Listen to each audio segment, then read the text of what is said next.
Sitapur BSA office में हुए बेल्टकांड मामले में अब 13 संगठन प्रधानाध्यापक ब्रजेंद्र कुमार वर्मा के समर्थन में उतर आए हैं और यहां पर कलेक्टेड पहुंचे हैं। ये देखिए 13 संगठनों के पदाधिकारी सिटी मजिस्ट्रेट कृष्णानंद तिवारी को इन्होंने ज्ञापन सौंपा है और अपनी आवाज़ बुलंद कर रहे हैं। क्या कुछ मांगे हैं आपकी? प्रधानाध्यापक ब्रजेंद्र कुमार वर्मा के समर्थन में आप उतरे हैं, क्या कुछ कहना आपका है? हमारी मांगे केवल यह है कि ये जो पूरा प्रकरण हुआ है इसकी निष्पक्ष जाँच होनी चाहिए और प्रधानाध्यापक श्री ब्रजेंद्र कुमार वर्मा जी के ऊपर जो कार्रवाई हुई वो वापस हो, प्लस उनको चिकित्सीय सुविधा उपलब्ध कराई जाए और उनकी दोबारा में मेडिकल जांच कराई जाए और साथ में जो दोषी हो उसके खिलाफ कार्रवाई की जाए। मांग क्या है आपकी? आप लोग कह रहे हैं कि बीएसए पर भी कार्रवाई की जाए, किस आधार पे कह रहे हैं कि बीएसए पर भी कार्रवाई होनी चाहिए? हम किसी व्यक्ति विशेष पे कार्रवाई की नहीं, लेकिन इस पूरे प्रकरण की निष्पक्ष जाँच हो, जो भी व्यक्ति इसमें दोषी हो उसके खिलाफ कार्रवाई की जाए।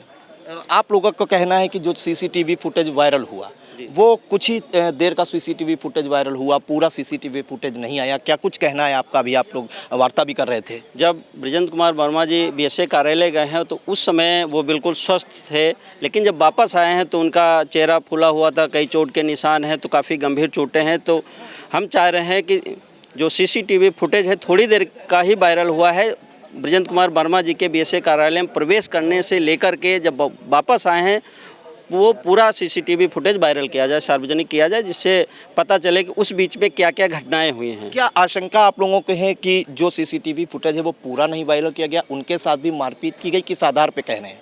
बिल्कुल, जो उनका मीडिया के माध्यम से जो भी फ़ोटो आए हुए चेहरा देखने लगता है कि उनके साथ भी काफ़ी जो है चोटें आई हैं। कई साथी भी वहाँ मौजूद थे, वो लोग भी कह रहे हैं, उन्होंने भी अपने सोशल मीडिया पर डाला हुआ है कि उस बीच में उनके साथ में मारपीट हुई है। जी, क्या कहना चाहते हैं आप लोग? 13 संगठनों के पदाधिकारी आए हैं, ज्ञापन सौंपा है, क्या कुछ मांग है? मांग सबकी मांग एक ही है कि जो चीज़ें पर्दे के पीछे हैं वो सामने आनी चाहिए और जो दोषी होगा उसके ऊपर कार्रवाई होगी। कौन, किसे दोषी आप मान रहे हैं? जो वो तो जांच होगी, निष्पक्ष जांच होगी, तभी तो पता चलेगा कौन दोषी है। ब्रजेंद्र वर्मा जी किस आधार पे निष्पक्ष जांच की मांग कर रहे हैं? किस आधार पे? सीसी फुटेज बाहर आए, जितनी मतलब उनके अंदर जाने से लेकर अंदर बाहर आने तक की। आपका क्या कहना है? एक अध्यापक अपने ही अधिकारी पर अगर बेल्ट उठा रहा है तो कितना इसको आप सही मानते हैं? ये तो सही नहीं है, लेकिन अध्यापक कितना प्रताड़ित किया गया है इसकी पूर्व जांच से ही पता चलेगा। कोई अध्यापक अपनी गरिमा के विपरीत नहीं जाना चाहता, लेकिन जब उसको मजबूर किया जाता है तो वो अपना आपा खो देता है। इस बात के लिए मजबूर किया गया? क्या क्या आरोप है आपके? आरोप ये है कि अध्यापक तो वैसे भी विद्यालय में बहुत सारे कामों से जूझता रहता है। जब एक अध्यापक किसी संख्या भी विद्यालय में बहुत है, वहाँ पर वो कैसे मैनेज कर पाएगा अपने आप को? वहाँ जबकि स्टाफ 4-4 का है और उसमें सारे को कहीं न कहीं अटैच किए हैं, तो जो विद्यालय में जिसकी नियुक्ति है उसको वहाँ पर रहना चाहिए। तो आप एक शिक्षिका हैं? हाँ, अध्यक्ष हैं। जो शिक्षिका है, जैसे आप पढ़ाने जाती होंगी, तो ये जो पूरा मामला निकल कर सामने आया वो इस बात को लेकर आया कि जो है शिक्षिका वो पढ़ाने नहीं जा रही थी, उन पर जो है अटेंडेंस लगाने का दबाव बना जा रहा था, क्या कहना चाहिए? देखिए, हर आदमी को अपनी एक जिम्मेदारी के साथ में अपनी ड्यूटी, माने सरकार उसी का पैसा देती है। अगर शिक्षक नहीं जा रही थी तो वो चीज़ों का दबाव किसी अधिकारी का होना नहीं चाहिए। अगर जैसे जो भी हुआ तो दबाव से नहीं, वो चीज़ आप उनको जैसे उन्होंने ये किया तो हमारे निष्पक्ष होना चाहिए। जैसे उन्होंने गलती की तो उनको सज़ा होनी चाहिए थी, तो जो दूसरे बाद में गलती की वो नहीं होनी चाहिए थी। निष्पक्ष एक जैसे हम सज़ा। क्या मांग है आपकी?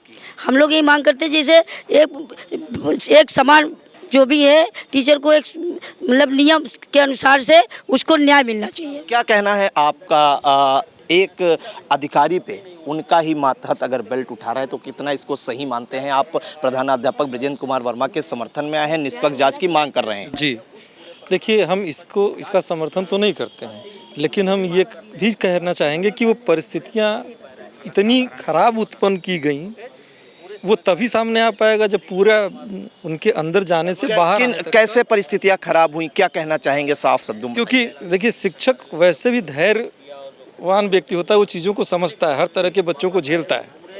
लेकिन अब स्थिति ये हो कि एक पल के लिए आप यहाँ ना हों और आपका कोई अधिकारी आपके किसी साथी को कहे कि आपका कैमरा लेकर के वो आपका भी काम करे। 1 दिन कर देंगे, 2 दिन कर देंगे, 4-5 महीना आपका साथी करेगा काम। 91 बच्चों को अकेले पढ़ा रहे थे वो, यही कहना है? बिल्कुल बिल्कुल। तो ये परिस्थितियां बिगड़ती गईं और इसके लिए हमें लगता है अधिकारी संवर्ग भी जिम्मेदार है। पैदा की गई परिस्थिति आपका यह कहना है? बिल्कुल पैदा की गई। और जहाँ तक कार्यालयों का हाल है वो लगभग सभी को मालूम है कि जो अब लोगों के बातचीत करने का तौर तरीका बदल गया है। वो अपने मातहत लोगों को शिक्षक नहीं समझते, वो कर्मचारी समझते हैं, जबकि शिक्षक बिल्कुल अलग है उससे। आपका क्या कहना है, क्यों ऐसी नौबत आई कि एक मातहत अपने अधिकारी पे बेल्ट उठा रहा है? इसको आप कितना सही मानते हैं? नहीं, सही तो नहीं है, लेकिन अब आप हमको इतना प्रताड़ित कर दें कि हम अपना आपा खो दें, तो ये भी तो सही नहीं है। और दूसरी बात, अगर हमसे मान लो उस टीचर से गलती हो गई थी कि उसने हाथ छोड़ दिया, तो आप अपने कार्यालय के लोगों से पिटवाएंगे, ये भी तो ठीक नहीं है। तो क्या मांग है आपकी? सबसे पहले तो बीएसए साहब को हटाया जाए, जब तक ये रहेंगे कुछ नहीं हो पाएगा। सीसीटीवी वाली फुटेज वाली बात की? सीसीटीवी फुटेज आनी चाहिए और जो दोषी है उनके खिलाफ कार्रवाई होनी चाहिए। अगर टीचर दोषी है तो उसको भी फांसी कर दो, लेकिन जो बीएसए साहब ने गलत काम किया, आप बड़े अधिकारी होकर ही गलत काम करोगे तो आप नीचे वाले से कैसे उम्मीद करोगे सही काम करेगा? हम अगर गलत काम, टीचर गलत काम करेगा तो कैसे उम्मीद करेगा शिक्षक कि बच्चे हमारे सही काम करेंगे? अगर उस टीचर ने कुछ कमाया नहीं है तो ऐसे सारा बच्चा और गाँव पूरा उमड़ा पड़ा है। हमारे लिए किसी और गाँव आदमी के लिए 2 आदमी नहीं इकट्ठा होते, उस टीचर के लिए इतने इकट्ठा हो रहे हैं, तो कैसे आ गए? ऐसे आ गए सब कुछ, उन्होंने मेहनत की होगी। बिल्कुल। ये पूरा खेल जो है, ये जो पूरी इतनी परिस्थितियाँ बिगड़ी, इसके सामने एक वजह आ रही है कि जो अटेंडेंस है, आपके साथी लोगों ने बताया कि अटेंडेंस का दबाव बनाया जा रहा था। आप क्या मानते हैं? इस खेल को समझने के लिए पर्दे के पीछे जाना जरूरी है। ये खेल शुरू होता है तब से जब एक वहाँ के शिक्षक संतोष वर्मा जी समायोजन और मर्जर का विरोध कर देते हैं। सबसे पहले उसी का राजनीतिकरण कर दिया जाता है।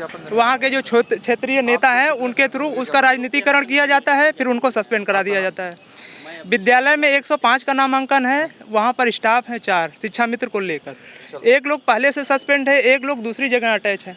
वहाँ पर 105 के नामांकन पर अध्यापक बच रहा है 1। अब उस प्रधानाध्यापक को विद्यालय का सारा मतलब प्रशासनिक भी काम देखना है, बच्चे को भी देखना है, एमडीएम का भी देखना है, तेल नमक पानी साबुन सब देखना है। अब सोचिए, अब अपनी जांच भी आईजीआरएस की देखनी है। सोचिए कि एक बार उन पर आईजीआरएस किया गया, सब कुछ स्वच्छ पाया गया, दूसरी बार किया गया, सब कुछ स्वच्छ पाया गया। अब ऐसी स्थिति में सोचिए उस व्यक्ति की मानसिक पीड़ा कि वो विद्यालय भी देख रहा है, अपना उसका घर परिवार भी तो होगा। अब ऐसे मानसिक प्रेशर में जो आदमी घर जा रहा है, बाहर का वातावरण मैनेज कर रहा है, अधिकारी का तूतू मैनेज कर रहा है, वो कैसे जी पाएगा? आप बताइए। मैं ये नहीं कहता हूँ कि जो उन्होंने किया सही है, ऐसा नहीं मैं मानता हूँ, लेकिन इस चीज़ का निष्कर्ष सर तब निकल पाएगा जब उस दौरान की मतलब जो भी 20-25 मिनट वो रहे हों, उसका पूरा ऑडियो सहित क्लिप निकले, तब दूध का दूध पानी का पानी निकले। क्या आज आपकी मांग है? सिटी मजिस्ट्रेट साहब को एक ज्ञापन दिया है? उस पर ज्ञापन यही दिया गया है। कुछ विशेष मांग इस तरह से है कि कम से कम सबसे पहला जो प्रमुख मांग है वो उस ऑडियो विजुअल का पूरा ऑडियो सहित वीडियो सहित जितने भी देर वो कक्ष में रहे, जो भी वार्तालाप हुआ वो निकाला जाए। उसके बाद से फिर किसी को कुछ कहने की ज़रूरत ही नहीं पड़ेगी। और उसके अलावा दूसरी चीज़, जैसे उसमें एक बात जो सुनने में आ रही थी कि वो जब पावना लाख कर रहे हैं तो उनको अटेंडेंस, जैसे मान लीजिए मैं आपके मातहत कर्मचारी हूँ, आपने हमको कहीं अटैच कर दिया, उसका कुछ रिकॉर्ड तो होगा। मैं पावना लाख करूँगा अगर, तो वहाँ कुछ दिखाऊंगा कि फला व्यक्ति वहाँ पर अटैच है। मान लीजिए हमने अपने स्तर से पावना लाख कर दिया, वो व्यक्ति कहीं क्राइम करते हुए पकड़ा गया, उस दिन तो हमने उसको विद्यालय में प्रेजेंट दिखा दिया है। समस्या हमारे लिए नहीं खड़ा हो रही है क्या? तो ये सब कुछ बेसिक समस्या। क्या मांग है, संक्षेप में बताइए, क्या मांग उठा रहे हैं? मांग यही है कि विजुअल्स निकाले जाए ऑडियो सहित, उसका फॉरेंसिक जांच भी करा लिया जाए। कुछ ऑडियो क्लिप्स जारी हुए हैं, उसका फॉरेंसिक जांच करा ली जाए। उसके बाद जो निष्कर्ष निकले, जो भी दोषी हो, चाहे शिक्षक दोषी हो, चाहे बीएसए दोषी हो, उसके साथ साथ जो कर्मचारी, जो बीएसए ऑफिस में बाकी कर्मचारी थे, चाहे वो बाबू हो, चाहे तमाम शिक्षक भी हो, जो बाद में उन पे मारपीट किए, उन सबको सस्पेंड कर देना चाहिए। जी बिल्कुल। अगर आप लोगों की मांगें नहीं मानी गई, आप लोग निष्पक्ष जांच की मांग कर रहे हैं, क्या आंदोलन का रास्ता भी अपनाएंगे? बिल्कुल, जो भी करना पड़ेगा वो सब किया जाएगा। भाई अगर हमारे साथ किसी शिक्षक के साथ घटना घटी है, अगर उस पर हमको न्याय नहीं मिलेगा तो हम तो सब कुछ करने को तैयार हैं।